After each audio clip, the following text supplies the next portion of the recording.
Hi friends, పప్పు మామిడికాయ ఎలా చేయాలో నేర్చుకుందాం ఈరోజు. ముందుగా స్టవ్ మీద బౌల్ పెట్టుకుని దాంట్లో కొంచెం ఆయిల్ వేసి అది హీట్ అయిన తర్వాత మిర్చి వేసుకోవాలి. తాలింపులో వీటిని కొంచెం ఫ్రై అవ్వనివ్వాలి. మిర్చి వేసిన తర్వాత వెల్లిపాయలు వేసుకోవాలి. ఈ విధంగా ఫ్రై అయిన తర్వాత కరివేపాకు వేయాలి. ఇందులో ఆనియన్స్ వేసుకోవాలి.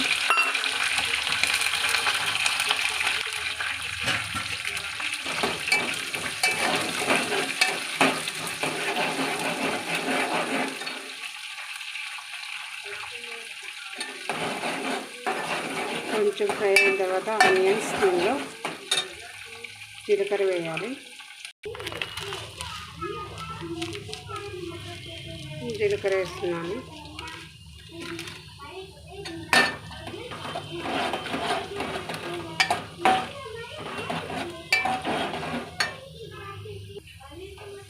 ఇప్పుడు దీనిలో పప్పు వేసుకోవాలి. ఇలా ఫ్రై అయిన తర్వాత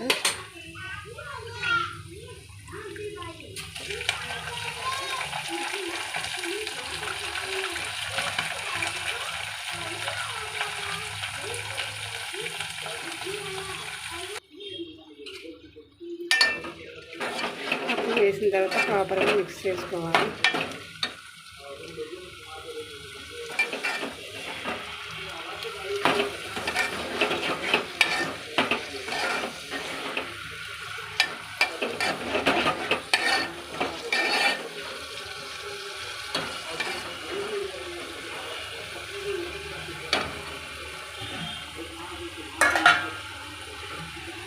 లైట్గా కొంచెం వాటర్ వేసుకుంటే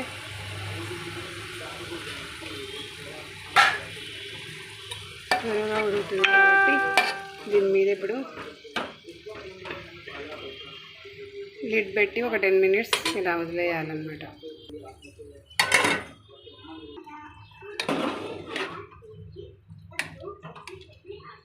ఈ విధంగా ఉడికిన తర్వాత ఇప్పుడు దీనిలో కొంచెం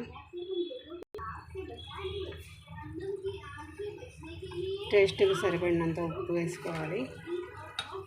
ఉప్పు, అదేవిధంగా టర్మరిక్ పౌడర్,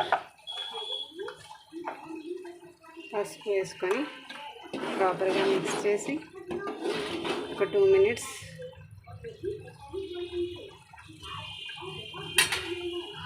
మూత పెట్టి వదిలేద్దాం. ఓకే, ఇప్పుడు దీనిలో మనం ముందుగానే కట్ చేసి పెట్టుకున్న మామిడికాయ ముక్కలను వేసుకున్నాం. ఓకేనా, వేసుకొని ఈ మామిడికాయ ముక్కలు ఉడికేంత వరకు మూత పెట్టి ఉడికిద్దాం. ఇప్పుడు దీనిలో సరిపడినంత కారం వేసుకొని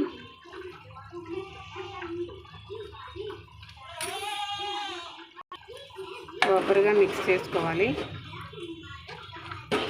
ఇప్పుడు పప్పు మామిడికాయలు మంచిగా మెత్తగా ఉడికేంత వరకు దీని మీద బౌల్ పెట్టి ఒక 10 మినిట్స్ వదిలేద్దాం. ఓకేనా, చూసారు కదా గుమగుమలాడే పప్పు మామిడికాయ పప్పు మామిడికాయ రెడీ.